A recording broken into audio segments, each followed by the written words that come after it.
mwena n'abali bitundu bijira bya Uganda mazomba tumirako. Alright. Ngenda kusaba otambuza akatambi kano. Mukimanyi bulungi nti obwenyi bw'ekitabo babujjako entegeeza abantu nti omuntu azze kye tuyita notification kati kiba kizibu nnyo omuntu yenna okumanya nti ozze okujja nga wategedde essaawa n'otandika okuscrollinga ku Facebook then osooka onfuna kati notification tezikyajja kati goyinza okuyambako omuntu omulala yenna naba nga asobola okuba nga alaba vidiyo eno agiraba atya olina option y'abantu 9 y'abantu 10 sharingirako 9 ng'okozesa messenger ba WhatsApp then akamu akasigaddewo okasharinge ku account yo oba ku page yo omuntu atalina access omuguukiriro ku page eno nga si follow wange naye nga ate page yamubula nga asobola ogifuna ku account yo giteke ku account yo oba ku page yo yesobola okufulumya notification tuwalo kye bataddeko omuntu n'asobola okujja okulaba bwate bwetambuza information okujja tolensi yonna abantu bategeera kye kigenda maaso mu Uganda bwe mmala basaba okusharinga video eno breaking news gyendeese bwe mmala basaba okutambuza video eno njagala mumpitira abantu bano wammanga strictly abantu bano wammanga njira mumpitira president omulondo w'eggwanga Robert Kyagulanyi Ssentamu oba omukubira simu oba omusindikira message njagala otaginge president omulondo Robert Kyagulanyi Ssentamu eno video oba mugisalamu oba mugirecordinga mugimusindikire mu WhatsApp oba ku mikutu gye gyonna mugimusindikire njikoze strictly nga ye nga ngenda ku exposinga regime nkusaba ontagingire president omulumba Kyagulanyi Ssentamu abere ku video eno nsaba ontagingire Yoseriti Bahabulwa Museveni abere ku video eno njagala ompitire Muhoozi Kanyerugaba abere ku video eno njagala ompitire akulira court martial oba military court Makindye abere ku video eno njagala ompitire boss wa chieftains of military intelligence James Birungi abere ku video eno njagala ompitire wano Christopher Damulira wa crime intelligence abere ku video eno njagala ompitire Emi Katabazi owa ISO abere ku video eno njagala ompitire wano full figure abere ku video eno njagala ompitire Balamu abere ku video eno abasigadde bajja gisanga gye bana abagisanze bwe mmala basaba okompitira abantu abo njagala ontagingire buli muganda affe yenna akola video ku social media platform ng'okola ku TikTok okola ku Facebook ne mu WhatsApp group batagingire bajje bale video eno njagala bo batagingire bajje bale video eno kuba njikoze olwali lw'ensonga sitera kukola video lwakuna wabula njikoze okutaasa president n'okutaasa enkyukakyuka bwe mmala basaba okuyita abantu abo kampisewo akalango kano tutandikire obutereevu.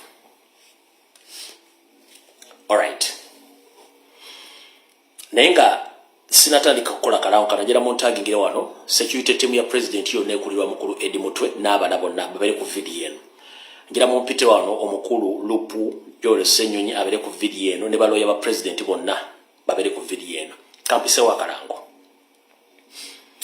Bannayuganda mwenna abuwangale mu ggwanga lya Bungereza Kabaka Bungereza byonna gye busaasaanira gye bwegattira mbategeeza nti president okujja e Bungereza tannakusazaamu era tuwaye ey'okusomesa n'okubuulira abantu ku nkyukakyuka ekyagenda mu maaso esoma etya. The NUP UK chapter invites you to the President London tour of duty 2024. The struggle for democracy in Uganda. Come be part of this journey to freedom. On Friday, the 20th of September 2024, at 16 p.m.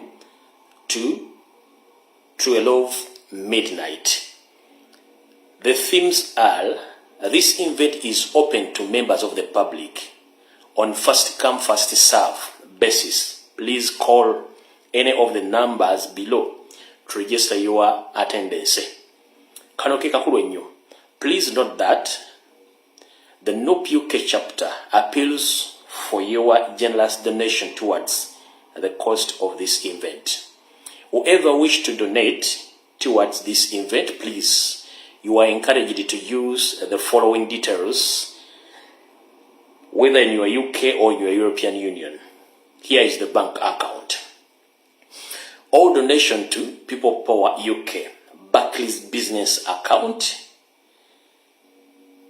number 13970828. Use your names as reference. Nebagamba, for merchandise store available, please contact the following numbers: 07947505-722. The second number is 0787827223 for more details about the merchandise store available. Don't miss the elected president of Uganda, Kyagulanyi Ssentamu, the leader of opposition, Mr. Joel Ssenyonyi, the vice president of Uganda, Madam Dr. Rina Zedriga, Secretary General Davis Louis Rubongoya, and the deputy vice president of the western region of the country, Mrs. Jore Mugisha. All will be in attendance during the President London tour, which will take place on 20th September 2024. It will start at 16 hours up to midday. Don't miss the after party with the people's president. For more contact, please oja contacting aba People Power. Ebongereza bajja kuba bakubuulira ki ekigenda okuddako. Kati awo wenjagala tuve tutandike video ya leero.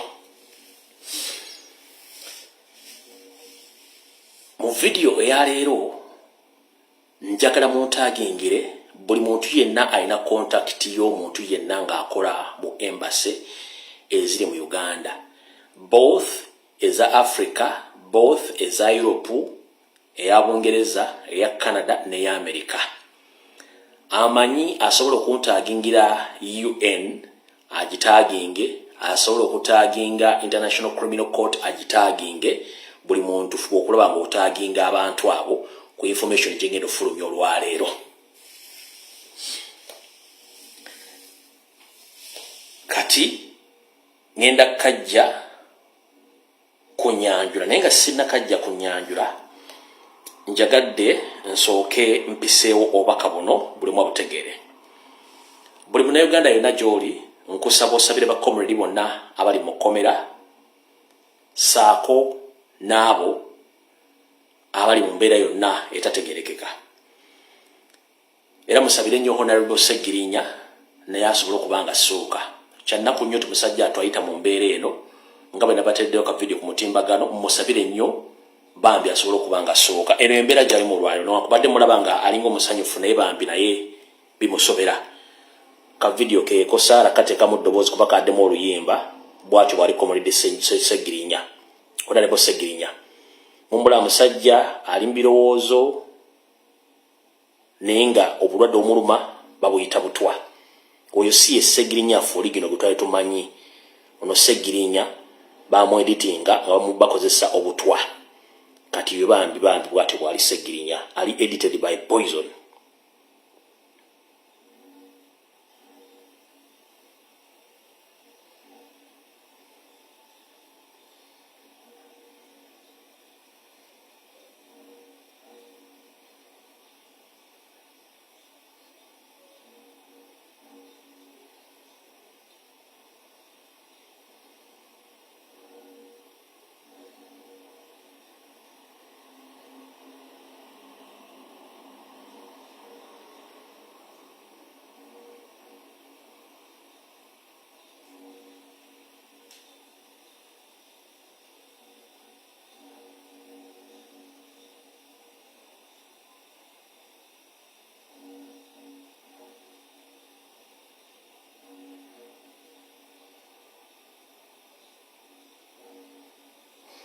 So nkajjemu eddoboozi olw'ensonga nti mulimu music ate nga copyright mugimanyi ennaku zino y'amaanyi. Kati okweyongerayo njala mbasomere article eno omanye abamu bwe tubagamba wano information mwebuza okusinziira ku mbeera Honorable Segirinya gy'alimu. Njala basomera ano article nga omu ku bakozi ba Museveni gobayita Archbishop Kazimba agambye bwati Archbishop Kazimba voices concern over the growing fear of poison amongst the leaders. Ngera gisoma katono. Mujjukira. Bwe bali basindika parliament, owe bali baganti parliament egenda kutula mu regions za Uganda etano.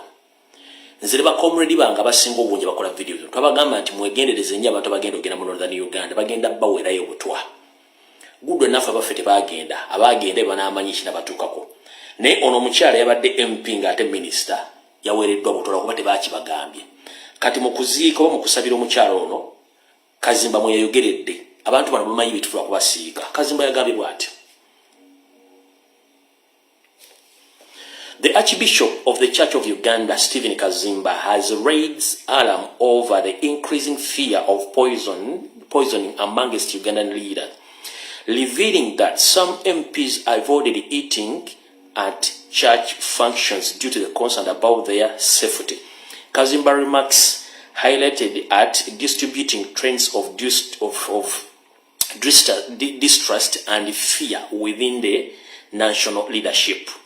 The Archbishop Kazimba of the Church of Uganda has expressed his anxieties over the growing fear of poison among the national leaders, particularly members of the parliament. Speaking during the recent church functions, Kazimba noted that the fear has become so preserved that some MPs avoided eating at the church gathering, fear they might be poisoned. Out to get a wow.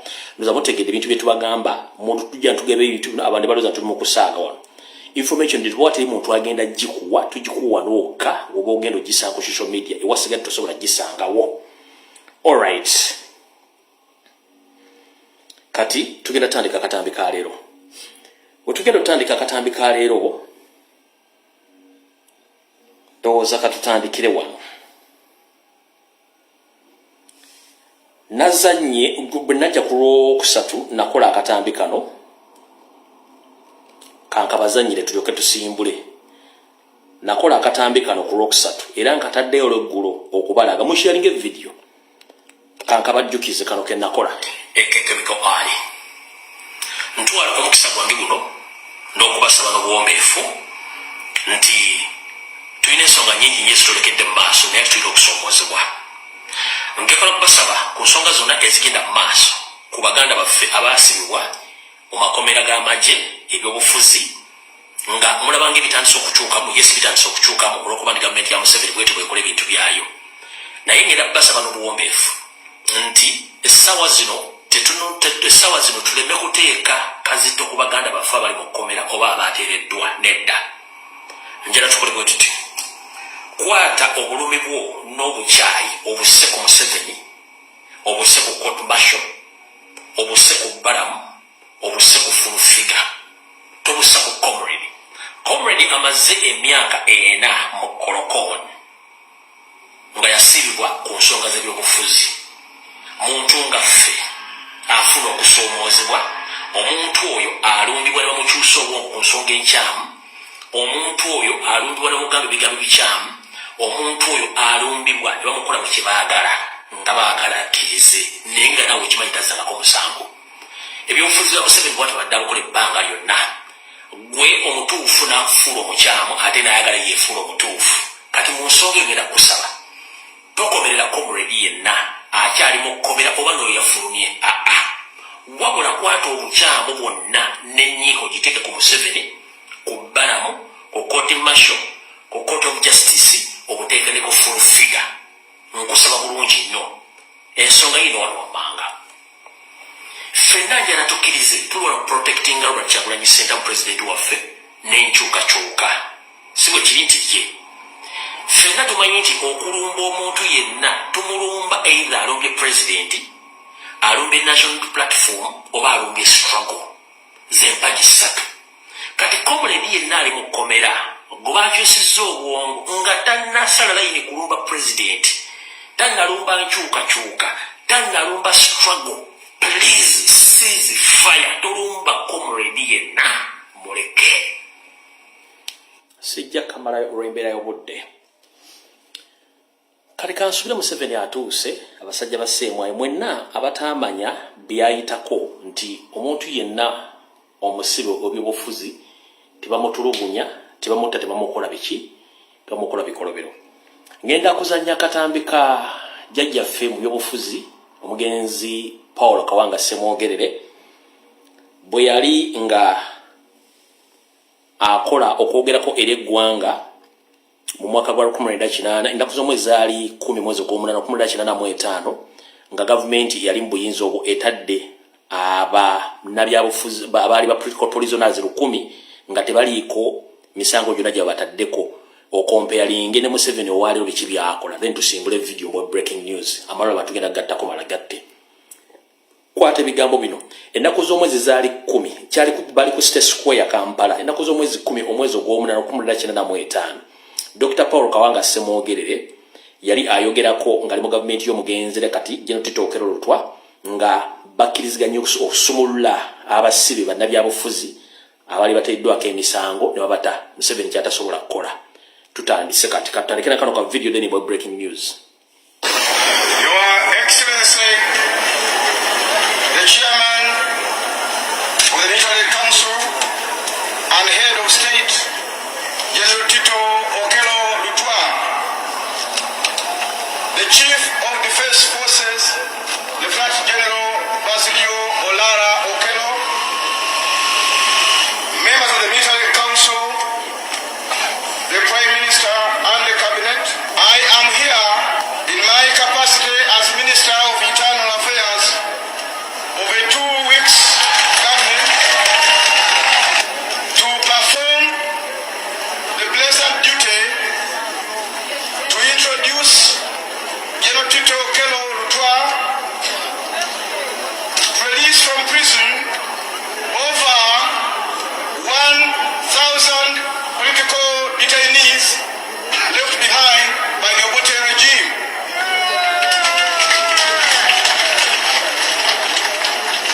The only people detained by the Military Council are some members of the dissolved National Security Agency, an agency which distinguishes itself in committing serious atrocities against innocent people, and members of which carried dangerous weapons. I call upon each and every one of the detainees to live to the expectations placed in them by the government, namely that they will be good Uganda citizens. Your Excellency, General Tito Okello Lutwa, may it please you to release the detainees.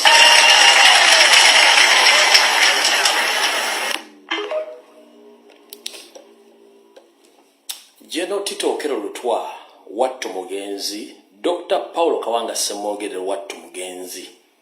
Basumula ba political prisoners Obote be yali alese nga batadde makomera ne babata nga tebaliko musango waddaka kwa kulizo konna. Obutuukidde olwaleero nga twagenda mu kalulu akawedde ak'omwaka 2021 ne tukuba Museveni akalulu n'enkoona n'enywa. Museveni kye yakola yagenda akwata abaana nga bateeka mu nkomyo abalala n'abatta, yatta bangi nnyo. Era wetwogerera abamu yabateeka mu kooti z'amagye era gye bali mu kuvundira. Wabula ekyensonyi ekimeza ekiwalaata ku mavivi g'embuzi ne kirekerera omutwe nga wetwogerera essaawa zino ate be yakwata ku misango gy'agamba nti gya butujju ate abasindikiriza bagikkirize ate oluvannyuma amala abasasule ate abakozese ebikolobero mugenda okuli olwaliro mugenda kutya oyo Yesu etibabulwa. Ekyennaku ekisinga okuswaza mu kyo omwami ono olunaku lwa jjo lweza ennaku nga 2 byebadde nga ali ku mukolo nga bajjukira omugenzi alonda Nyikirima yennyini gwe yettira nkiddamu. Ennaku 2 emabega Yesu etibabulwa bwe yabadde nga ali ku mukolo ogw'okujjukira omugenzi Nyikirima ate gwe yennyini gwe yettira gweya obutwa. Wattu ono yagambye nti ekibiina kya National Platform ekikulembera Kyagulanyi Ssentamu kyabba akadde kalamba ak'obululu era nti obujulizi abulina. Kati nno yoyo omusajja gw'omuzanyira gwe nabagati mumutegeera y'ono wano.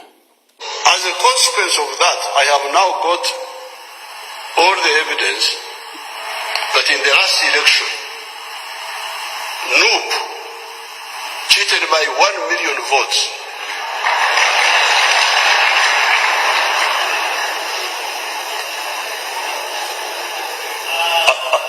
I have the facts. Noop can take me to court. And the same 7 has falsely accused them. But this is what happened. 1 million votes. And I have all the evidence now. So therefore, you can see that Aranda, but Aranda had as a consequence. Muwulidde bulungi omusajja akyusa ekigambo.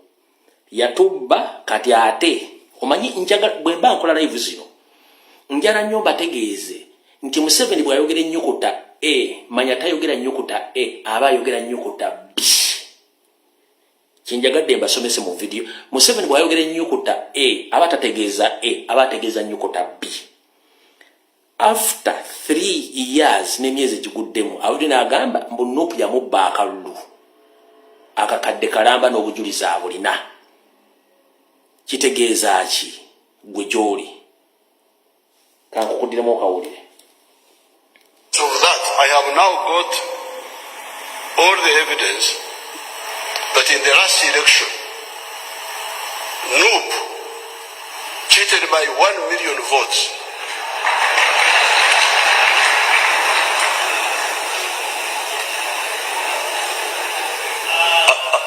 I have the facts.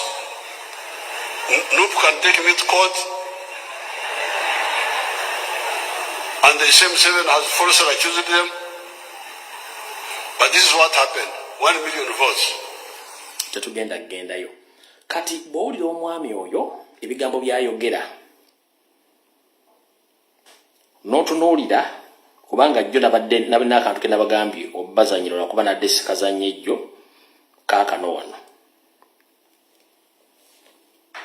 Abali bonna baasisire bakuba n'engalo. Kati bw'owulira akatambi kano omwana ono ke yakoze wulira. Kumbe birimuko byaliriza byagala okuwamba ensi birimu amaanyi agatategerekeka ebirimuko birina malayika waabyo laba ekirimuko mu lusozi lw'abasagala laba ekibiri bakkiririzaamu. Ku lwokusatu ke ssaabazannyira akantu ako bino birimuko byennyini naye bw'oli omuntu gwe bakkiririzaamu owulira kankabaddiremu owulire. Kumbe birimuko byaliriza byagala okuwamba ensi birimu amaanyi agatategerekeka ebirimuko birina malayika waabyo laba ekirimuko mu lusozi lw'abasagala laba ekibiri bakkiririzaamu. Bwe tuva nga mumaze okuwulira ekirimuko ayina abantu nga balina endowooza yeetaaga okunoonyereza. Kati wulira ekirimuko ekikola kwena ne mu security bekyogera. Tugende mu maaso. Through a forceful transition, bano abaana ne bavaayo ne bagamba say no to a forceful transition. Kati ekigambo transition yokka okiwulira ekintu ekiwunya ekyesittaza ekivaamu ekibundu ekivaamu envunyu ne tukisanginga apu kyonna mu nnyoko transition. Yenna alowooza ku transition nnyoko transition. Baye tetuliredde kusigala nga tuli bamulekwa nga tetulina bye tulina nga tetugaggawaddeko nga mwe kubanga abasinga mubbye nnyo muli bagagga nnyo. Abaana bamwe beefuga basomera amasomero malungi ne bano baagala kati abavubuka abantuukiridde badde nsaba boogereko kubanga be bantu betudiringa nabo. Kati kavudde kwanjula katandise. Kansubira nti president wange atuuse. Ankuramusiza nnyo Mr. President Kyagulanyi Ssentamu. Kansubira nti oli bulungi era mmanyi nti oli mu kusuka mpola mpola. Waliwo bingi bitambula byotamanyi nenze njagadde bikutegeeza olwaliro nga omulimu ogwo ogw'okukola ati ndina ddibaga kuddibaga bulungi nnyo. Semwai mutuuse, CID mutuuse, Museveni atuuse, Muhoozi mutuuse, buli omu atuuse, nze kandibaga ogwange ngende mu mulimanya kye mulimpa. Mu kuddibaga ngenda tutandikira wano. Njagala muwulire ebigambo by'omukyalo ono. Buli omu awulire ekigambo ky'omukyalo ono kye yayogedde. Ndyoke nfukumukira information.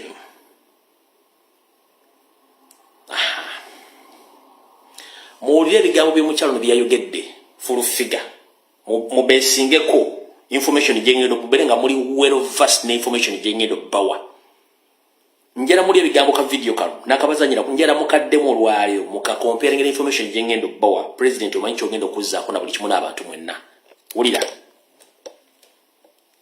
abakkiriza emisango bagizera bagambe mu court omwana bayimire ne bagamba mbu bagamba Bobi Wine yatulagira ngokola ebintu bino era Bobi Wine ye omu kubatusibisa abantu bagandi Museveni yabasatu bagandi gana government abana onte babakwata emisango gya byabufuzi si political prisoners abo no gana boza political prisoners bajja bakku abana bano bagamba bakwatiwa ne bomu enkolerere zebakkiriza bakwatibwa n'amasasi bibiri gebakkiriza abana bano si baluganda tebaba bajja wamu babajjanga mu bifo ebyenjawulo abana babasanga nga bateze bomu bo bennyini batulisaako ezimu ne batufa n'emmotoka za poliisi era babyeyogeredde awatali kubagamba nti mwogere kino mwogere kino gwayagala abaana babendi basiwe oyagala basiwe paka ddi Bobi Wine bano abaana baddaga babeera eruzira paka ddi oyagala basiwe paka ddi kanso musite tuganya oyagala kaadi naye bano abaana mwagala basiwe paka ddi nga gwe wasobola okugjayo Edi Mutwe ne Nubianiri ne Dani Magiki baali ku baana bano bo baavaayo batya lwaki nga tonakwogera bewayogedde byonna yogera bano abaana baavaayo batya bayibuli egamba nti olimi lwomwe batalulya bamukisa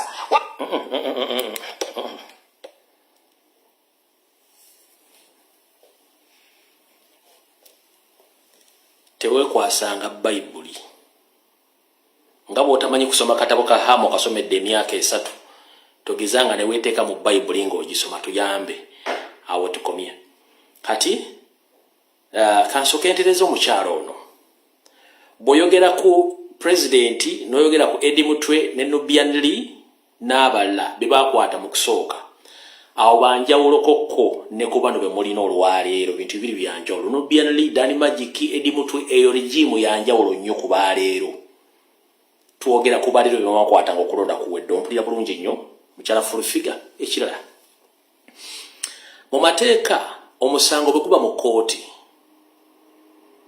kuba guli wakati w'omulamuzi n'abawawaabirwa n'abawolereza bw'ovaayo gwe ng'omuntu n'oyogera ku musango ng'ate oli mukozi wa gavumenti kitegeeza nti omusango already guli compromised mu gwonoonye wabaddeyo mu kooti ng'olina kamera okwata footage nga tewamutadde era lwaki TV endala zonna tezakkiriziddwa kulaga bifaananyi ebyo nga bakomrede bakonfesinga nti bazza emisango gino gwe kennyini gwe ate yakubira omusibe essimu n'oyogera n'omusibe ng'omukola fojjale wammwe ate era guwazze n'ogamba nti abaana bakonfesinze nga tuwagenda ne kamera video zewakwata ng'abaana bano boogera ziri luddawa kuba mu kkooti bakkirizayo gowekka nga teri wa kamera mulala yali munnamawulire footage gwewakwata wamuteeka ludda wakiti wamuteeka ku Soloti TV oba ku mutimbagano gyo kati ekisookera ddala katusimbule tuve wano kuba saagala bariisa nsooke obubaka mbusindike mu luzungu abazungu bamanye oba mbusindike mu luganda bannayuganda bamanye oluganda njagala abantu 10 mukole suggestion kyemwagala nsooke mbusindike mu luzungu abazungu bamanye oba nsooke mbwogere mu luganda abaganda bamanye n'abalala njagala abantu 10 okusalawo si kwange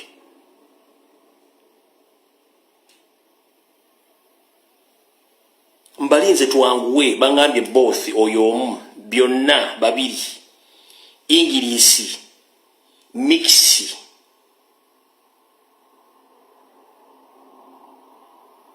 soka luganda ala basinga buyite mupadde kusalawo kwamwe no problem kale katukolenga buli gye tukola alright kansooke mu lulimi lwaffe oluzaalibwa nakubanga lwe lwaffe ffenna lwe tumanyi Mr. President Robert Kyagulanyi Ssentamu consultant kwoli ne abakuuma ne bannabyobufuzi bonna abali mu Uganda babe ba parliament na buli omu ebyobufuzi ne byafa bya Uganda mu Uganda Museveni abikola mu ngeri ya kifuula nnenge era ndi wano bategeeza nti mu Uganda amateeka tegakola bulimba nabo yaye bwe buliyo Museveni bwakozeseza ebbanga lyonna wetwogerera olwale badde bazze bangoberera mbadde mbabuuliranga ebintu namwe bye mulabako ng'era bannaffe babakyusa obwongo omukomera kati kiki ekipya ekiriwo kiikino oluvannyuma lw'okubulwa obujulizi n'emisango gye bateeka kwa comrade. European Union, Canada, America n'amwamanga amalala gatta Museveni kazito ate abafu abasibano banabyabufuzi abate. Nga engeri yokka gy'alina obbata obutaswala kwe kubanyigiriza bakkirize emisango ate amalaba w'essente. Era abamu yabadde yakikoze nga kiri successful. Naye bw'amala obbata kikyebazaako. Bw'amala obbata kikyebazaako. James Birungi kwoli, Eme Katabazi kwoli, Christopher Damulira kwoli, Museveni kwoli, Muhoozi kwoli. Bwe mumala okutaba sibe bano kyekiddako kubanga temulina bujulizi, obujulizi mugenda kufumba bufumbe. Kavudde kwanjula katandise. Mr. President Kyagulanyi Ssentamu njala okutegeeza nti oluvannyuma lwa Museveni ne regimu ye okunyigiriza abakomredi baffe abali makomera n'abamu n'abakkiriza emisango ne bagikkiriza abamu bayinza okuba bateereddwako abatono n'abalala bagenda kuteebwa. Wabula ekisookera ddala okusinziira ku biragiro bya Withsecurity bahabulwa nga yeyambisa CMY. Bakomredi baffe bano okusookera ddala bagenda kubata nete bagenda kusooka kujja mu public. Bagenda sooka babeere nga bali isolated bali bokka. Bagenda kuwebwa ensimbi enkalu. Abamu bagenda suubirizibwa n'amamotoka n'ennyumba. Bwe bamala obbifuna basooke bave mu public nga tebalabikako. Mumpulya bwe basooke bave mu public nga tebalabikako. Bwe bamala okuva mu public ekitongole kya Chieftains of Military Intelligence nekya Internal Security Organization nekya Crime Prevention Unit kikulira Christopher Damulira bagenda kutandika okuteekawo katemba atali musasulire nga bagenda tandika okuyita mbaana abo batandike okukola plani zaabwe enteeketeeke ez'okutandika okuzanyisa bano abaana katemba ow'okutega bomu ow'amasasi ebyambalo by'amagye bakwate obutambi buno nga mulimu n'emmundu batandika okukonfesinga nti ebintu bino byonna Robert Kyagulanyi Ssentamu abimanyiiko bulungi. Obutambi buno babukwate babutereke. Bwamala obutereka oluvannyuma nga wayisewo akabanga awo mwaka ogujjaawo bagutandika bajje batandika okuzinda abaana bano babakwate n'ebintu bino byamaze obbawo okuzanyisa firimu zaabwe. Bamala bakwate n'ebintu bino bye bagenda okukozesa ng'obujulizi obwali bubabuze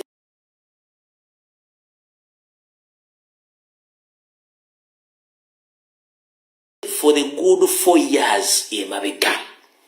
Mr. President, do you copy that?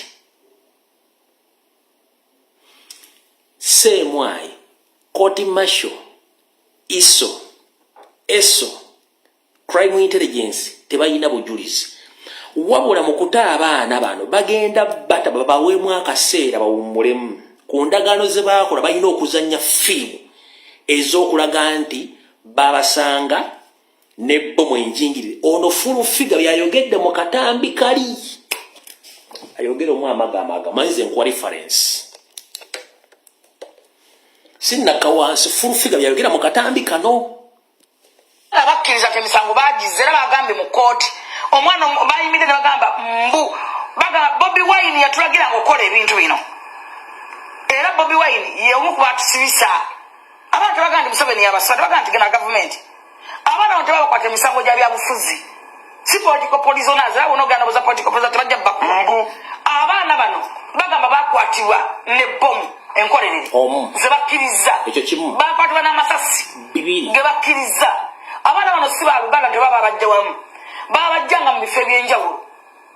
Abaana babasanga nga bateze bbomu bo bennyini baatulisaako ezimu nebatusa n'emmotoka za poliisi era babyeyogeredde awatali kubagamba nti mwogere kino oba mwogere kino. Gwayagala abaana babendi basiwe oyagala basiwe paka ddi. Bobi Wine bano abaana badde bagala babeere luzira paka ddi. Kamwa kabi kassa siroganga. obujulizi bagenda kuzanya buzanye naye olw'okuba nti bakozesezza ono omutwe gwe baapangisa ate bwe yazze ku TV ne urban excitement yakoze kye tuyita premeditated statement already n'awaayo obujulizi bwe bagenda okukozesa mu zino video enzanye ze bagenda okuzanya.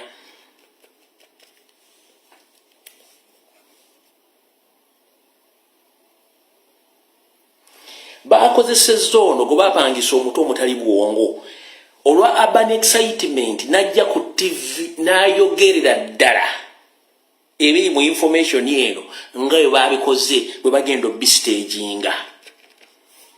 Eno video ejja kuvaayo oba bagenda giteeka mu International Criminal Court bajja giteeka luddawa ejja kuvaayo ng'ebaluma mmwe kennyini nga mu staginze ebintu byammwe. Tugenze mu maaso. Obutambi buno bwe bagenda okukozesanga obujulizi mu kkooti y'amagye bwe batalina essaawa zino ng'amaze obbuzanya. Olw'oluvannyuma bwe bamala okukozesa obujulizi buno automatically baba bagenda kukwata President waffe Robert Kyagulanyi Ssentamu bamuteekeko emisango gy'obutujju gye bamaze ebbanga baagala ogimuteekako era with immediate effect bamublocking okuddamu okufuluma eggwanga era akwatibwe ateekebwe mu nkomyo eri batambuze ebyokulonda bye nga byagala kubanga president baba bakoze eki baba bamaze omujja mu geemu yaabwe nga bwe bakyagala. Kati wano wembuuliza mukulu James Birungi Eme Katabazi Christopher Damulida Muhoozi Kanyirugaba njala soka babuza bifunga temunaleeta bana abaana bemuwakutte bana bannuubu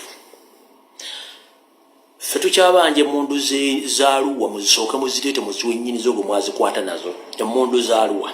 Mr. President abantu bano baseko bakuwa emundu zo zebakukwata nazaaluwa kuba nazo tuzaagala. Emundu zebakwata ne president yaluwa zo tuzaagala musooke muzireete zaalaga luddawa. Musooke mulete emundu zemwakwata ne president yaluwa zemwapuleesi nga ziri luddawa zo musooke muzireete nga temunaleeta ono kasasiro wammwe.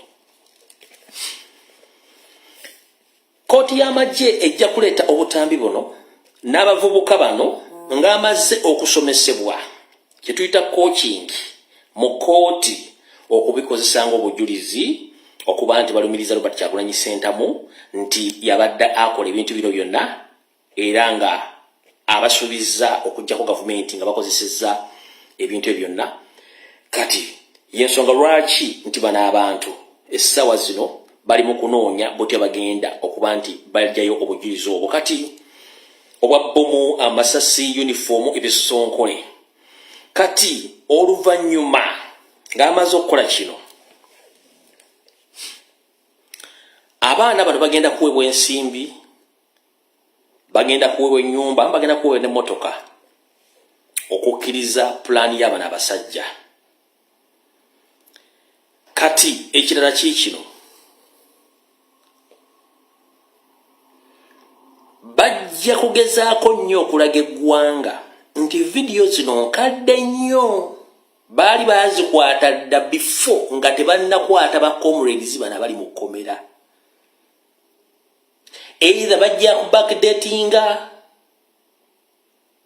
vidiyo zaabwe bazifuule ng'enkadde nga n'abaana bano bye bagenda okwogera bagenda byogerera mu past tense.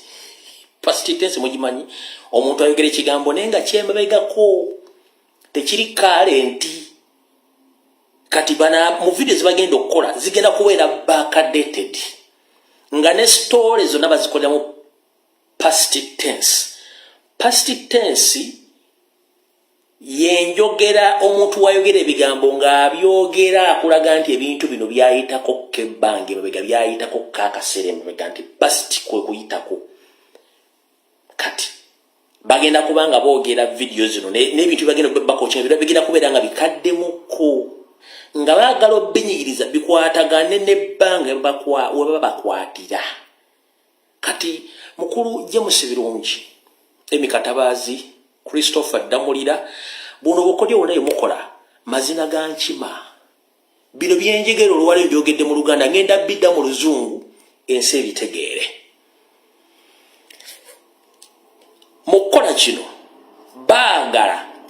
verifyinga nti video ze baakoze ze bafumbye zituukiriziganya bulungi nnyo ne sitole gye baagala okupresentinga mu kooti egenda okuviirako okukwata Robert Kyagulanyi Ssentamu nga balaga video zino nkadde nnyo bwe baakwatira abaana bano babakwata dda mu bikolwa nga baludde buli kuleeta bujulizi bwe bagenda okupresentinga so bati bagenda okikola nza mutegedde bulungi kati katukyuseemukko mu Lungereza.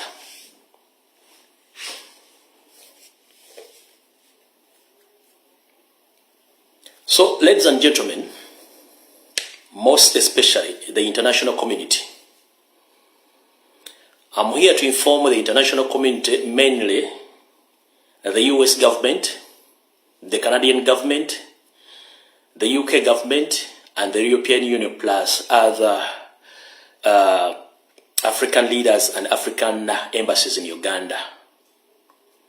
I'm by names of Lumbuye Fred, a Ugandan blogger based here in Turkey. I'm here to expose the government of Museveni for whatever he's planning to cook or to plant against the elected president of Uganda, Kyagulanyi Ssentamu, basing on what they have been doing according to their history of blackmailing propaganda against their opponents.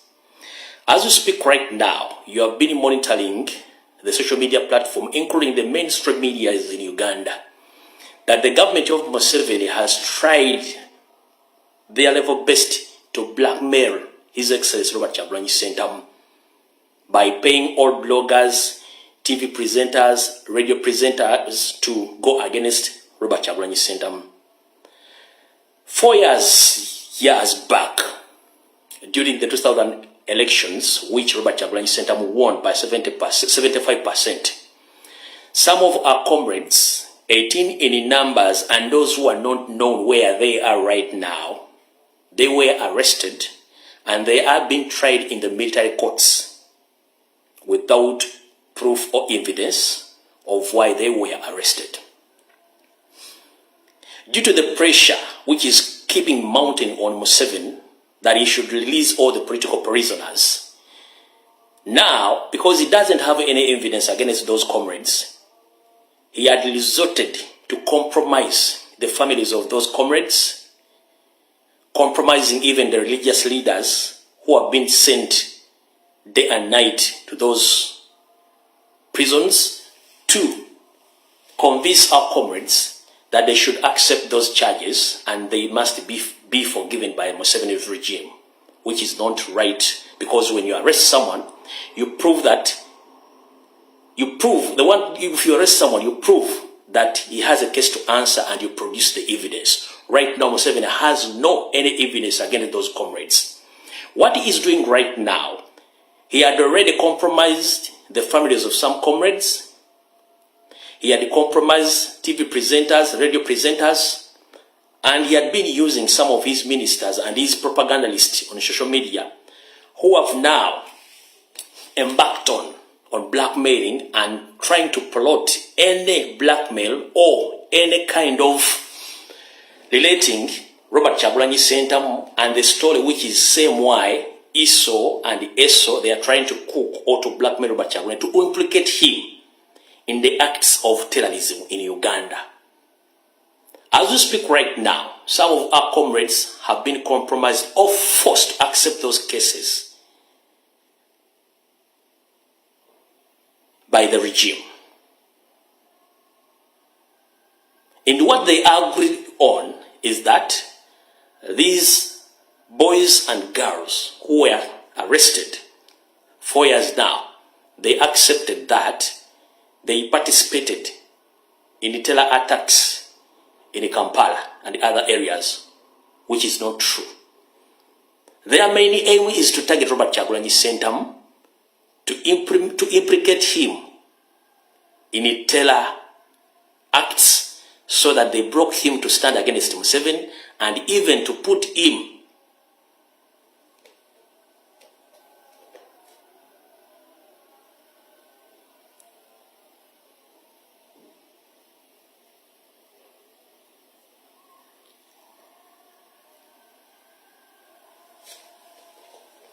because Museveni is good at blackmailing his opponents all along.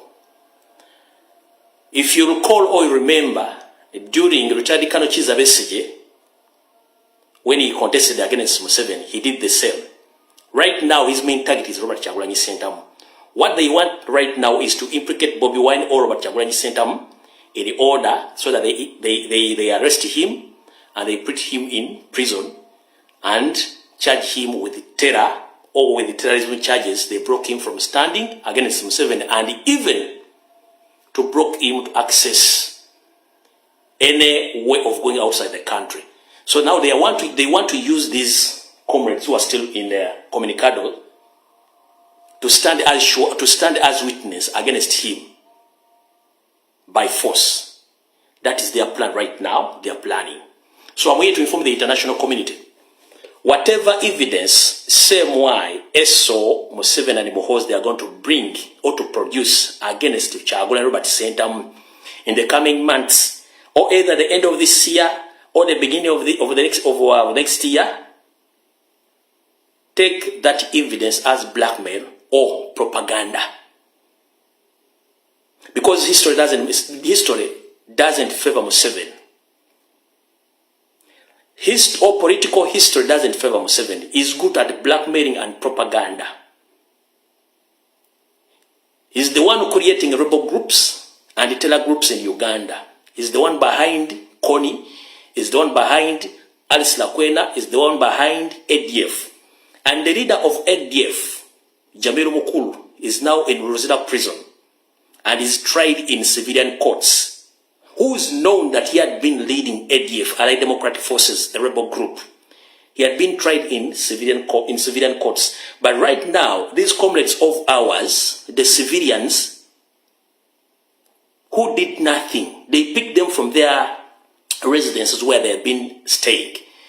All along, they have been tried in the military court in Machindi. And you have been witnessing each and everything which has been taking place. So now Museveni is planning again to blackmail Bobi Wine Robert Kyagulanyi Ssentamu using those comrades that they have been participating in terror acts, but they have been controlled and financed by Robert Kyagulanyi Ssentamu, which is false. It's not right. So, ladies and gentlemen, across the world, be prepared to defend Uganda and to defend Ugandans. We are tired of Museveni's dirty politics. We are tired and sick of Museveni's dirty politics against his opponents.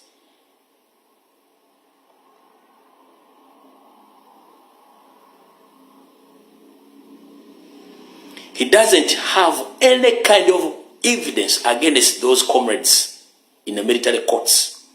But right now he's trying to cook, I can say that he's trying to cook the evidence using the crime intelligence boss, Christopher Damulira, and the same way boss, James Birungi, including the ISO boss, Emeka Tabazi, by bringing out those comrades and they leave them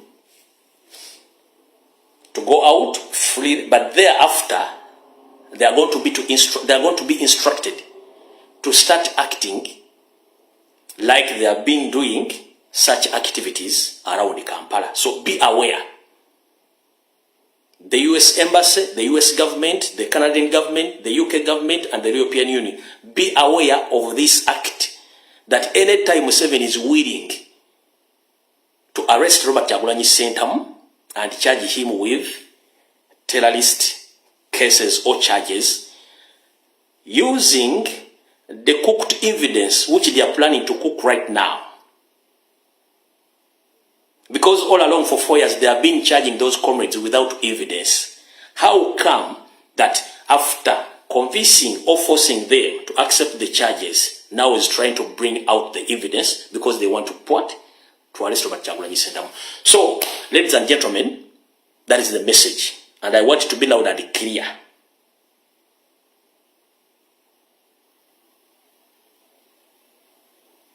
And you should stop funding Museveni. Museveni is a terrorist. And his entire family, all are terrorists. So that is it. Ndoza obaka mufunye bulungi nnyo. Kati katugende ku information endala naye mugitegere bulungi nnyo. waliro. So does Mr. President abutegedde bulungi nnyo nabo abutegedde ebisigadde kati semwai bossi James Birungi eme katabazo wa ISO damuli wa Crime Intelligence muhozi mukama wa mwene Museveni n'abala nza mutegedde ekintu kino kyomukola kikyamu temuyina bujulizi mufumba bufumbe ate ne musindika abantu abatalina bwogenda okukola emirimu gyammwe ekintu ekikyamu. So kati tugenze ku information endala. Buno obubaka njala bugende eri mwenna bannayuganda, buno obubaka njala bugende mwenna eri bannayuganda ddala Abaganda mumpulirize bulungi nnyo. Mu bulamu bwo teweesiganga musajja gwe bayitayo Seriti Bahabulwa lutabayisiro mutabani wa Kale sente nzede ensanga bisibe. Lwaki Museveni yajjanga omusajja omunoonyi w'obuddamu ekyo mukimanyi era yajja n'ennyina ku myaka luzajalinga 89. Omusajja oyo azabira mu gavumenti ez'enjawulo mpaka lwe yayingira obuyeekera Abaganda ne bamuyambako. Omwami ono talina ekintu kye yali ayogedde n'akituukiriza era njagala bagamba buli lw'owulira Museveni ng'ayogera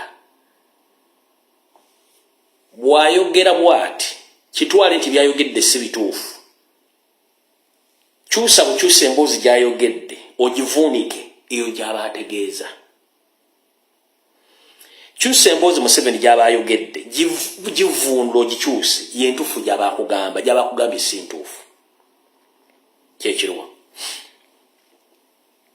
For those who can't understand Luganda, I'm telling all Ugandans, I'm here to inform all Ugandans that whenever you see Museveni speaks out or talking to the public, please don't take whatever Museveni says, because Museveni himself, he doesn't trust himself.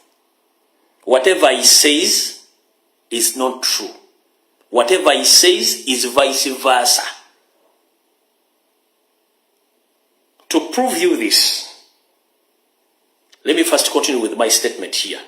Never trust Museveni's statement. Whenever he says something, he means something else, not what you hear or what you heard from him. You understand? So, all along, Museveni was brought by his mother in Uganda at the teenager age of 8 as a refugee. They stayed in the western part of the country, but they failed to get help. They came to Uganda,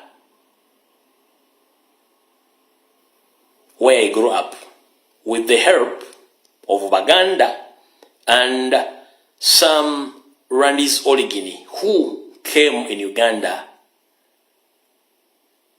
area, including Late Kaguta and Byanyima. But when Museveni comes to the public, or when Museveni is talking to the public, he ever tells people that no, there is no any Munyankore who helped him. It's Baganda who helped Museveni by buying his father's products so that they get school fees to educate him. No Munyankore helped him. But let me play this video and hear it from the author's mouth.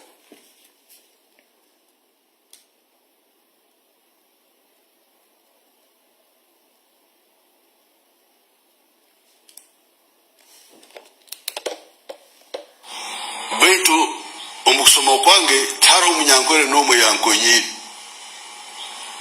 either directly or indirectly. Not one. I don't remember any Munyankore who ever contributed to my education other than the teachers who are being paid to teach. Bito ugamongo muntu akampa sente ninga ya taro. Abantu abankonyire kusoma bakabali Baganda. Abaganda bakankonyera nibagura ente zeitu because they were cattle. Right.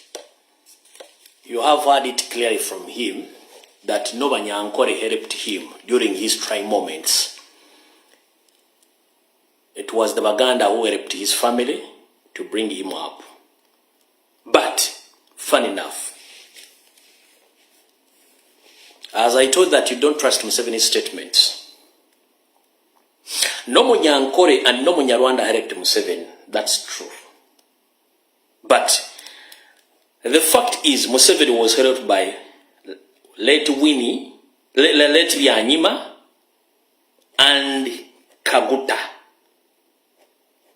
Those were Banyarwanda who came earlier. But when he comes out and mentions that it's Baganda who helped him, it's true. Even the Banyankore chased him away when he was need the support to overthrow other previous governments. He waged a war against the previous governments, but he did it based on Banyankore, and he did it based in Ankore region, he based in Uganda, where almost Baganda lost 1.5 Baganda in the Luwero War Triangle. After the 1986, immediately started eliminating and assassinating Baganda who helped him. So never trust Museveni.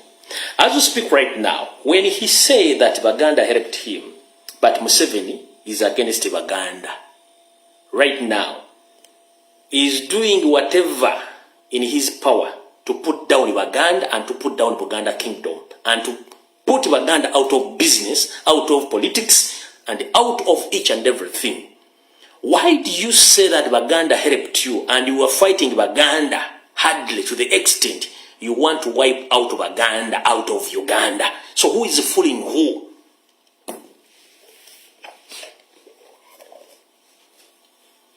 So Museveni agamba Abaganda bamuyamba okumusomesa teri Munyankole yamuyamba. Era Abaganda ebalwa n'olutalo lw'Oluweero ne baluwangula. Wabula olutalo lw'Abaganda akakadde kamu n'ekitundu Museveni yakatta. Bw'amala okuwangula olutalo luno n'atandika okutta Abaganda bonna bannabyabufuzi n'okutuuka olwaleero. Olwaleero Museveni ali mu kutta Abaganda bennyini bagamba nti bamuyamba. Museveni ali mu kuwamba Abaganda bennyini bagamba nti bamuyamba. Museveni ali mu kutta education system Abaganda gye badde basomera mu Buganda agissa agimazeewo naye agamba nti Abaganda bamuyamba. Museveni ali mu kutta ebyobulimi mu Buganda ng'ate bizinesi y'Abaganda gye bali basinga okukola. Museveni ali mu kusaanyawo obwakabaka Buganda nga ne kabaka yennyini Mwenda Mutebi owookubiri eyamuyamba okujja mu buyinza naye kennyini yamwefuulira dda ayagala mutta era lyamugezezaako oyo nti ayagala Abaganda. Asse Abaganda bonna bannabyabufuzi okubamala mu Uganda. Naye bw'abatta abasikiza baani? Gwe wenna ali kuno njagala onjulire. Gavumenti ya Museveni eri baani? Gavumenti ya Museveni eri Banyarwanda bonna. Kati bw'akugamba omuntu bw'aba yakuyamba nga yakujja ku kyowali tosuubira oba ate tosobola kutuuka wantu n'omujja mu system n'oteekamu abo kitegeeza byonna byayogera bikyamu. Tosobola kubanga Omuganda yakuyamba n'omukola byoli mu kukola olwaleero gwe ng'ate omusikiza Banyarwanda bonna nga n'Obwakabaka Buganda bonna obujjuzza Abanyarwanda. So who is fooling who?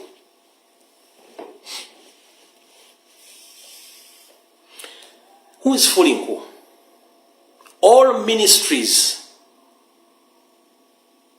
are full of Banyarwanda. All government agencies are full of Banyarwanda. The State House full of Banyarwanda. Ministry of Public full of Banyarwanda. The RDCs, police, army, prisons. In any office where you go to seek help as a Muganda, you can't find the service. Those officers are occupied by Banyarwanda, but when he comes out to say that it's Baganda who helped him to be where he is right now, Why is he killing Baganda?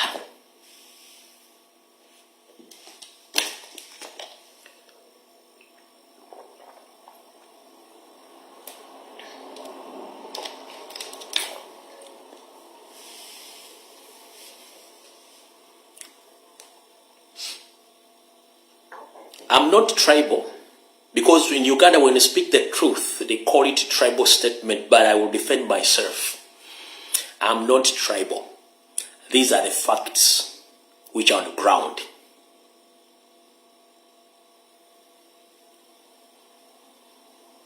Whatever office you approach, you can't find indigenous Ugandans, you find Rwandese of origin. These people, they are good at camouflaging. One, they nickname themselves according to where they want to plant themselves. The big number of Banyarwanda, they nickname themselves as Baganda. They do it according to their targets. Right now, they are Banyarwanda in northern Uganda. They are Banyarwanda in the eastern side of the country. They are in the Banyarwanda in the southern parts of the country and the western side of the country. And in the Buganda, they have occupied the country. As we speak, 60% of Uganda, they have been chased out from their land. The land has been occupied by Banyarwanda. He's using his state agents who are working under the state house. They are going around chasing Baganda, the indigenous Baganda from their land, using the power of gun and the fake courts of law. These gentlemen,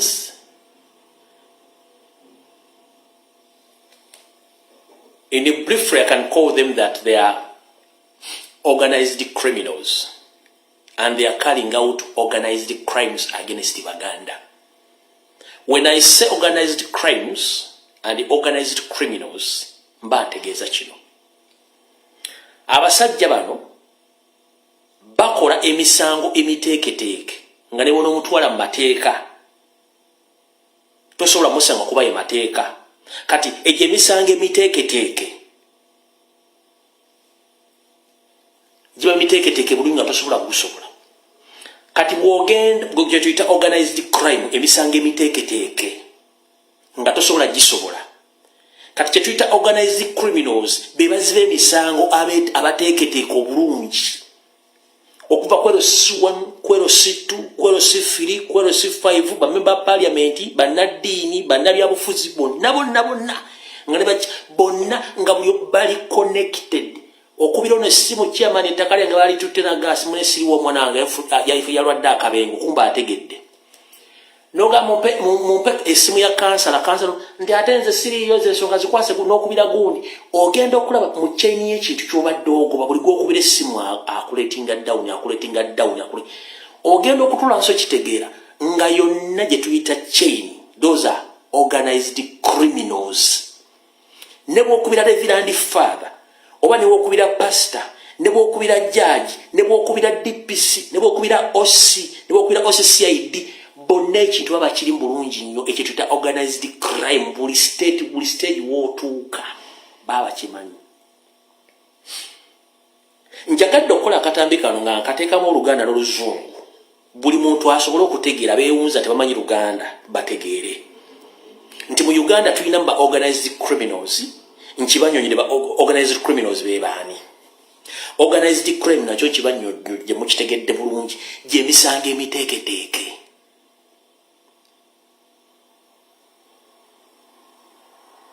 Buli muntu afunyeko ku kintu ekyo bakubba ettako genda oddinoonyerezaako nga order from above alirimu ali mu state house. Ogenda otuukawo omulamuzi omusanga agusalanga bw'ayagala. Otuuka mulandizi ng'omulandizi ataga kamala okubira gundi nga mutegezi wayo akantu kazzola nga bakola buli kimu ekyetaagisa okukola. So ye system eri mu Uganda n'engeri against baki eri against Baganda. Nza mutegedde bulungi. Kati wetwogerera olwaleero abadde mu kwagala kutemula president gonna amannya g'Abanyarwanda lwakuba bayita Banyankole. Era Mr. President wano kutegeeza nti abasajja bano kati bagenda kudda mbakole ekintu ekirala. Kati olwategedde nti mwagudde mu katebo kaabwe nti kati leero baalese full swing y'Abanyarwanda ng'amanya balina ga Kinyankole. Mbu bagenda kyusaamu kati baleete ku bayindiginansi. Naye bayindiginansi tubamanyi eri abakama fledging nti bayindiginansi nga nabo si bayindiginansi ng'amanya balina gaabali. So Mr. President byaweya nti baaswadde nnyo okuba simanyi oyo musajja sime kuzaala n'oli omulala simanyi asiimwe katwagenze okufayiniga out kuzaala okufuna amayinja ago gonna yasookera Gomba. Yaleka emivuyo gy'ettaka Gomba. Yaleka asibye omwana w'Omuganda Gomba. Bino byonna tebasobola bibagamba olw'enze bibagamba oyo musajja simuka mukalinaako oyo omutemu kandi oba nkalina wano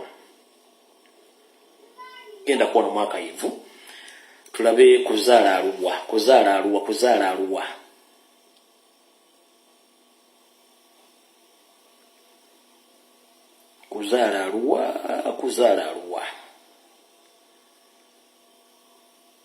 aha uno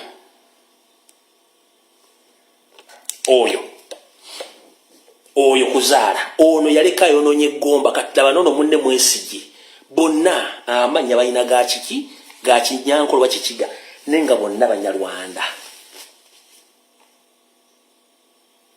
Kati mu system gye mbagambye eyo organized crime bwe bate bakola ebintu byabwe. Kati mu organized crime baleta ne spokesman wa police najja n'alimba n'asigala mu office ngono bwe yakoze monsi ezaako kasito moto confirming nti walimbye there and then office obogivaamu police standard unit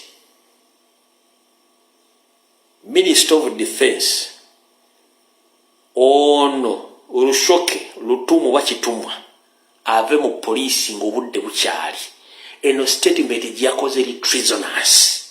This is a treasonous statement. Muwulirize. Fete tujja kugala omusango. No. Kansoke enzire eno katono.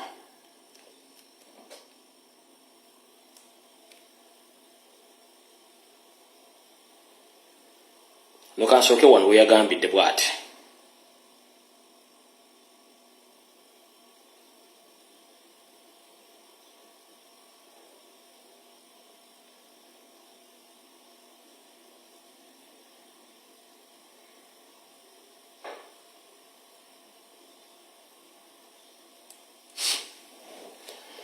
Eno treasonous statement. What is treasonous statement? Mumateeka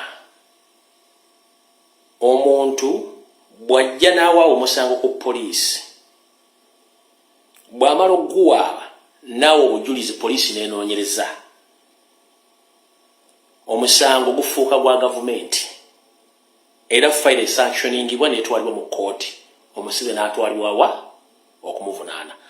Wabula omuntu bw'aba tazze kuwa musango kitegeeza talina interest musango ogwo.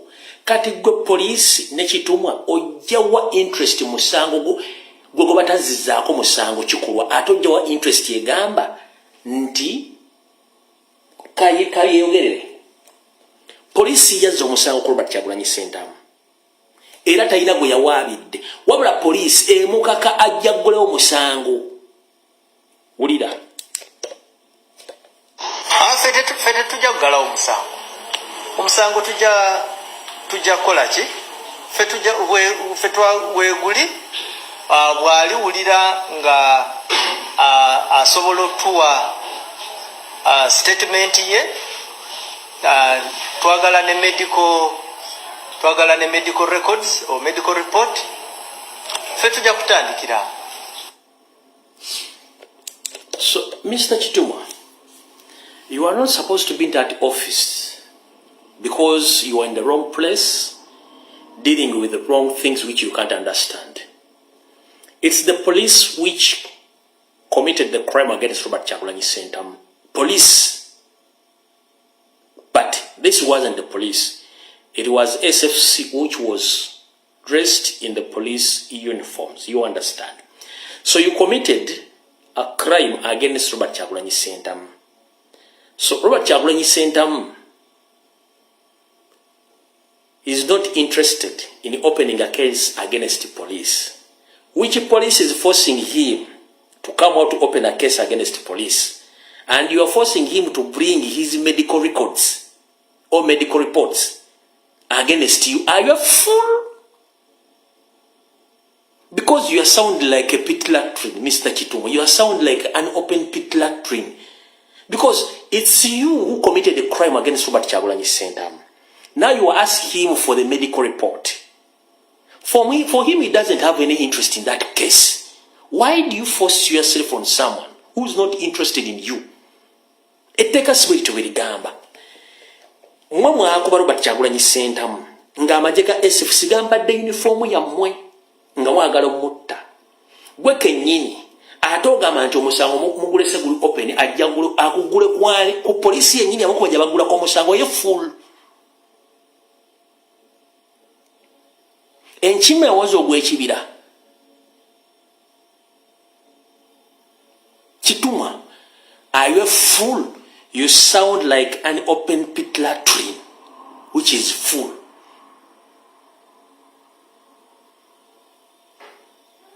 Chituma, toteekeddwa kubeera mu office eyo. Kati wamaze okukola statement eyo eri treasonous. Kubanga mwe mwakomitinze crime. Ate oyagala ogwo mwakomitinzeko crime ajja baguleko omusango mu kennyini alete ne medical reports. Olaba yaganye genda mu Uganda Human Rights aweyo report. Kati atajje awe mwabadde bagenda omutta baguleko omusango. Oli musiru. Wayonka kagere kasengaawo wanyooka kundi lya taata w'omusajja gwe Kitumu. Otegera bulungi nnyo. Ngingeri gy'otunula ng'omu mutamivu yenna oba baakuzala mu bbalo baakuzala lunaku Kitumu oswaze eggwanga. Awo tufuddewa. Statement wagikoze. N'omala n'okola n'eno. Okulimba kwe nakola nagamba okutandika ku lunaku lwennyini nagamba nti abaana abali ku ground bagamba nti bo kye baalaba nti yali mu luzungu kye tuyita stumbling. So mukulu Kitumwa kasita ogamba nti walimba oba olina okuwandika resignation letter nova mu office eyo tetwagala kumanya police department gyo n'ogendamu statement gye wakola nti walimba oba yeteeka mu resignation letter with immediate effect. You lie to the public. So you are contradicting yourself and you wish Robert Kyagulanyi Ssentamu to come and open a case against you and you confess that you lied in the first place.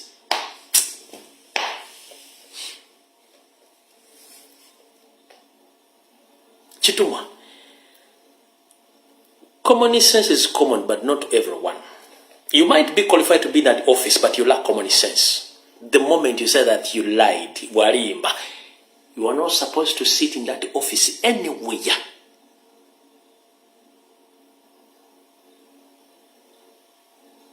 Because you came out, we have the videos stating that Robert Kyagulanyi Ssentamu stumbled when he was trying to enter his vehicle.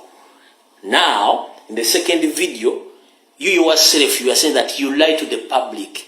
What are you doing in that office? You think that is Anzenwa, where you go and drink and you get drunk and you start talking each and everything you feel like to talk.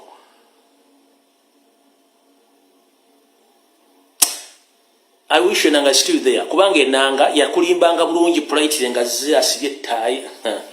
Nze yonanga numanyi polisi ekole emirimu gyayo naye kati nga boolaba byabadde waawo ekire kyavudde mu bbanga ne kijja ne kigwa okuliraana Robert Kyagulanyi Ssentamu era emmotoka driver bwe yabadde nga agisimbula ogwo omukka gumwalabye ekire kyadde kirwana ne ekizoosi y'emmotoka era lwakuba Robert Kyagulanyi Ssentamu yalabye ng'ekintu kipya nnyo wattu ne yeekanga era edi mutwe yabadde naye anoonya ekire we kiva alabe ekire kyavuddewa yensonga lwaki basobodde bataase Kyagulanyi ekire kireme mugwira naye nga poliisi tukyagala okusindika drone zaffe zigende zinoonyereze ekire kino kyavudde kite waggulu ebisinga tujja bibagamba nga bulijjo poliisi n'omuntu wa bulijjo twagala kukolagana nammwe abalina obujulizi ku bisingawo bino naffe tukyagenda okunoonyereza mukama bankomere nsigadde nanga Fred n'agenda nga amaze balimba bulungi gentili nga tenakyalimbyemu nga muli konte mutegedde abalimbye but presentation packaging is well nga tumanyi yatulimba bulungi nnyo kiwedde ne kati guzo gamba highlight mukulu mutulekemu enanga jane smell face bulungi nnyo nga amaze okulya ekyennyanja ky'omutwe n'atula bulungi nnyo ne microphone nga mumaze akati mugenda kukwata nti right mutandike enanga n'akulimba bulungi nnyo okkiriza naye ng'otegedde akulimbye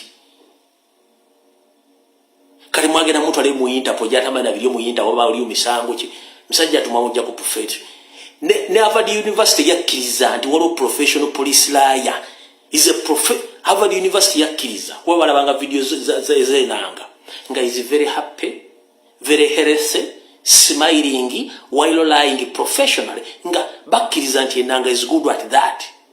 In fact office mwade bamuwera ke jifundikwa n'olubugo ne fumo nanga ne muteka mu office n'atava akupaka gavumenti bwekyuka naffe twali mukozeseza okuddamu okukola byaddakola against you against you mubali mu gavumenti naye ono oyo fete tujja kugala omusango omusango tujja kukola ki fe weguli bwaliwulira nga asobola otuwa statement ye twagala ne medical records or medical report fe tujja kutandikira n'avaawo najja wano okulimba kwe nakola nagamba okutandika ku lunaku lwennyini nagamba nti abaana abali ku ground bagamba nti bo kye baalaba nti yali mu luzungu kye tuyita stumbling.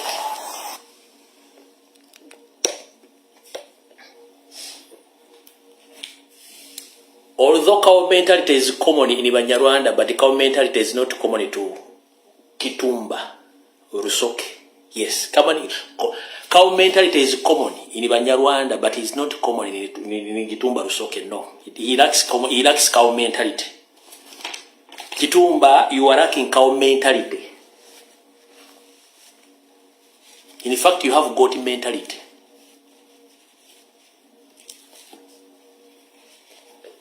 Gwen kujje mbali kuba ne cow mentality tomwina kati wina goat mentality.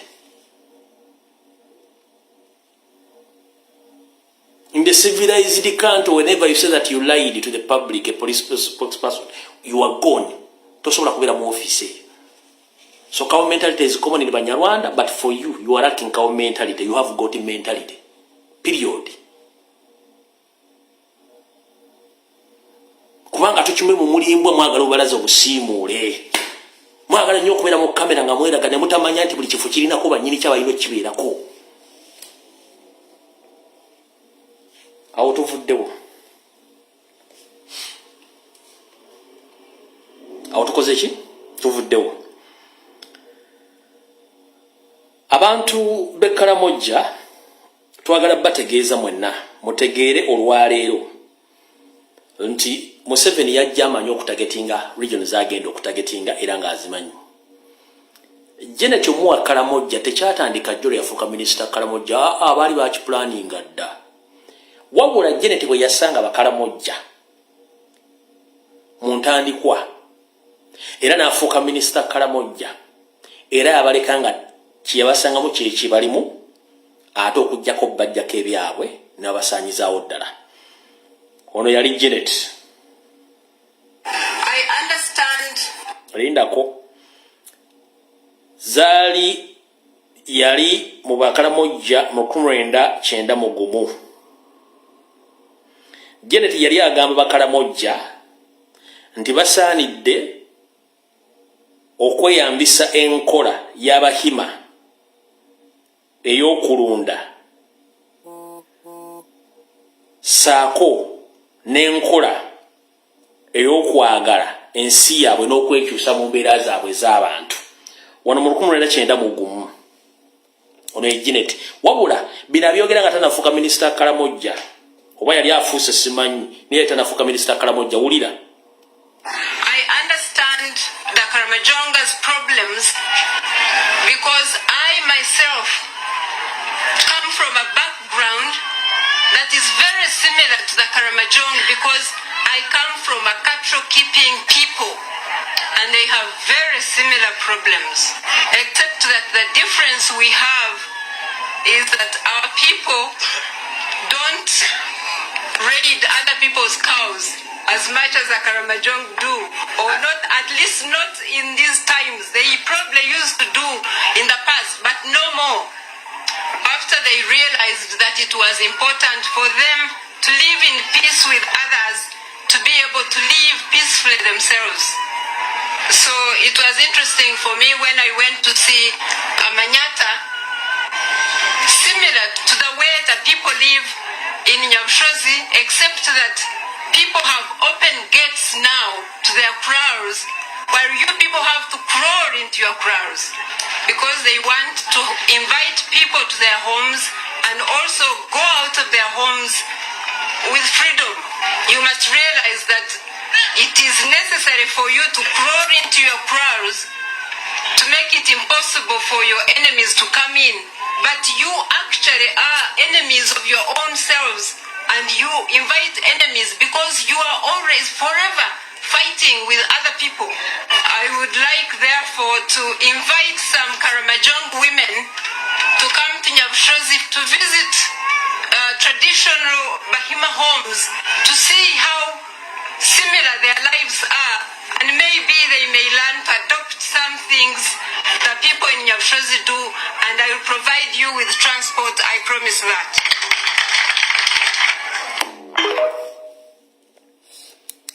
Ya promising abakalamojo batwala Nyabushozi nakate batuukanga bikuva mu 1991 wabula batwajja kente n'ebintu byebyo babisaanyaawo kate bakalamojo tebakyawera wadde akakadde if I'm not mistaken kuva mu 1991 ya promising batwala Nyabushozi basome biriyo babajjako mundu nanteeza bano basaanya buli kimu bebo bakola survey bote bakola nsobi bakola survey bajjale bakola survey bulungi nnyo amala okukola survey ne basaanya buli kimu kuza mu kitegedde.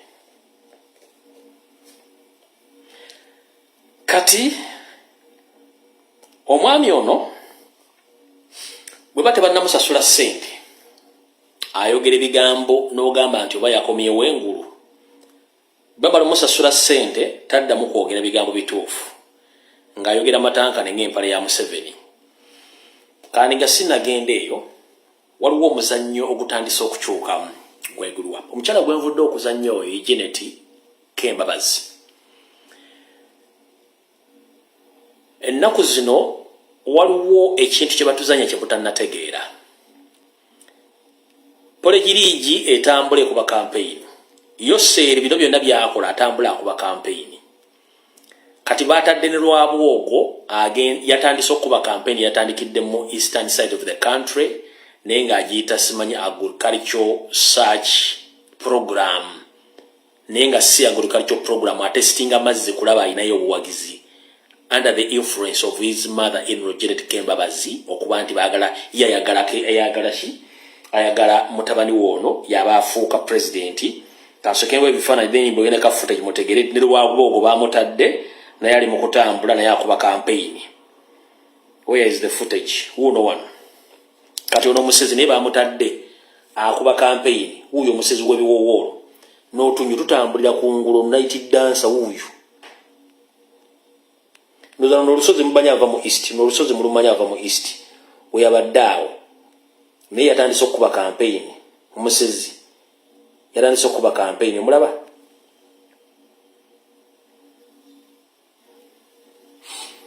huyo omusezi yatandise okuba campaign naye atunda ebiwowolo yatandise okuba campaign kati eri yabadde footage bwe yagenze okwogerako n'abantu ng'abalimbalimbi by'obulimi kumba ali mu kuba campaign. In terms of exports, to conduct global interviews, stripes and kind, in various channels, media visits for coffee, for tourism, the online sentiment. On 19th of April last year, you made some directives centralizing government communications, so like Western standards. They raised this. I had in a meeting here, since the Kotan Kogendo Kuba campaign. The second one is Doreen Kapsina. I don't know if the cabinet and members of parliament, especially the frontliners in the sensitive sectors of security, of tourism, of economy, that you allow us to conduct international practice training or coaching and hand-holding them, spend 2 weeks and take this training further down to local government so that they are... So, kati batuzanya kanemo kanabiri kafumba mwanyi katako malanga jakana kwala fumbo tia bulijjo kambali bali kumiriweze gwego muzanyi go batuzanya kati nga mbirabye ngenda basaba nga nfundikira katambi ka leero 1 buno bakanjala bugenderi ba comrade mwenna abakola live ku social media platforms zonna ngenda basaba nti feke ngiro tanso kola diversions ku social media nga tubuukira buli tawo lonna oluze ku social media, which is wrong. Bajja tufuula bannantalo ne basentalo. Si buli muntu tutino moddamu abayogedde. We should value whom we reply on the social media. We shouldn't attack anyone. There are some people who are looking for relevance. Abagala obogerako. So ba comrade, tulwanyisa diversion as a state. Ate mu creating entalo on a daily basis. Tubate tugenda kuva ku kitu ina bintu bingi nnyo. Alright, but tuteze omutego gw'okuteeka obutu omusango gy'obutujo ku president. Wabula tuli ku bantu bala tubuukidde entalo tukulietinga diversion zennyini zigenda basa batu entalo tubeko tutufugana fuka bantalo. Tuli mu kusooka ku protecting a president. Ne bannaffe bali mu komera. Twandi batu besinga ku kitu kya kuba kati. Abasigale bantu tujja basanga olulala. Tuleme creating diversion nga tuli muntu ajja ayogera tumutumulumba no. Tetusanye kulumba buli tulina okumanya bali betuddamu ne betagenda kuddamu. Kyengendo basaba. Tuleme creating diversion after diversion nga tutekawo entale zitagwa no. Entale zimu tuzeesonyiwe. Tuzitunye butunuulizi. Tubenga president. Buli muntu wamwogerako tagenda muddamu. Newankubadde ate ffe embwazi n'embwa tulina okulondamu. Magumba kige tulya, nyama kige tulya. Singa bana tusindikire nyama ngerimu obutwa tugenda kukola tutya. Tulina okulonda magumba ge tulya n'ennyama gye tutumenti kino n'ebiga ntalo ku ntalo afuta ntalo ku ntalo no kino kisoka kimi tumanye bali betulwana nabo. Omulabe waffe ye Museveni. Tulina okuma president n'okola strategies ezigenda omujjako Museveni so si kubeera mu ntalo si buli muntu nti ogenda muddamu. Si buli muntu nti ogenda muddamu.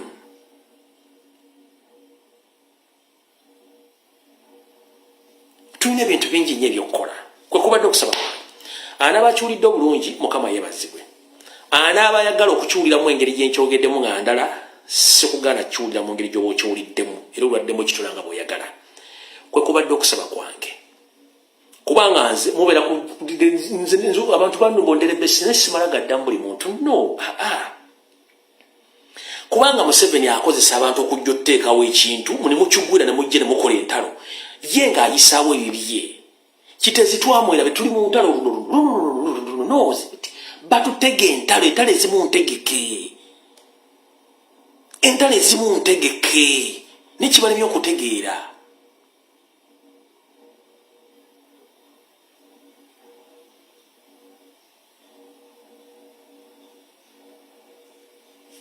Entalo ezimu ntegeke ate nga nsasuli zitwandigenze mu ntalo ezo. Tulina ebyokukolako bingi. Gw'omanyira nti ebyokukolako bingi. Yensonga lwaki baaguze ba tiktokers bonna ne tibalina kye bagenda kukola. Nabo temubamalirako budde. Based on reality right now, tulina kuba kintu kya Museveni, Balamu, full figure ekyabasibe ntukuba ne court martial. Zino entale ezimu bazituseetinga okuseetinga olutalo olugwamu. principles tulina 3 alumba president direct tubuuza alumba struggle direct tubuuza alumba nopo tetubuuza nezine entalo please mukendeze entalo zimuba tutege entalo si buli muntu gyogenda mudda muno omuntu mwayagala kwogera ku linnya lye okuvuma omudde muntu omuddamu kuba yikyaba ayagala bajje ku mulamwa temuyingira ntalo zitagenda kuzimba kibiina oba kwongera ku kibiina luno olutalo lwe tulimu oluwa Museveni okunyigiriza abasibe bakonfesinga information gyemba wadde gwayagala akalulu akajja 221 ng'olwanda kyagula kintu kyekyo tuwandibadde okuba singa muteekako terrorism charges mumanye enkola yaffe tukuba ekintu kino okuva ku Mande mpaka ku Mande baba bakijjeewo ddanga n'obujulizi babugjeewo naye batudayivatinga mu ntalo eno nga bayisaawo kino ku speed bayisaawo kino ku speed tuconcentratinge ku nsonga enkulu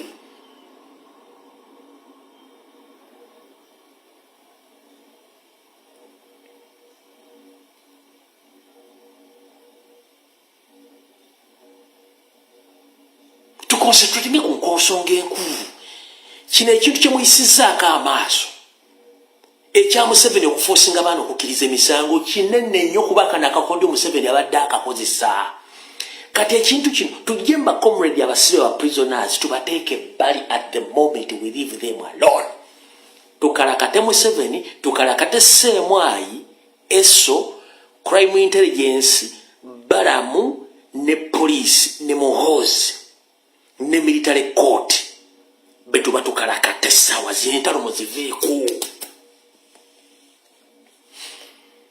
ebyafaayo biri Museveni bwakozesa akutta kuba talina kyakwagalako byemulina okusomesa abantu Museveni ne bwakozesa esobi amala n'akutta kubanga batogenda muyamba kuba talina kyakwetaazaako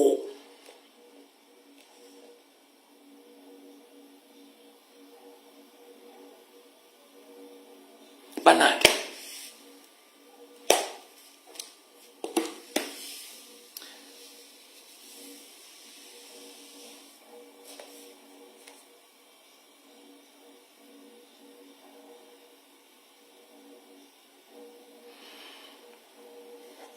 video ewedde mugende emirembe tujja kusinkana enkya bwe naba nfunye amaanyi mu open roof bwe naba nfunye amaanyi bwe naba sifunye maanyi tunabeera otherwise njalo bebaza mwe naba comrade bakola video ku social media platform zonna mubali nnyo mubalire ddala musigale nga mukola omulimu ogwo net focusinge ku nsonga enkulu ensonga ezimu zitalina amakulu tuzireke waliwo abantu nga tebeetaaga kuwa makulu ng'omuleka ensi emanyi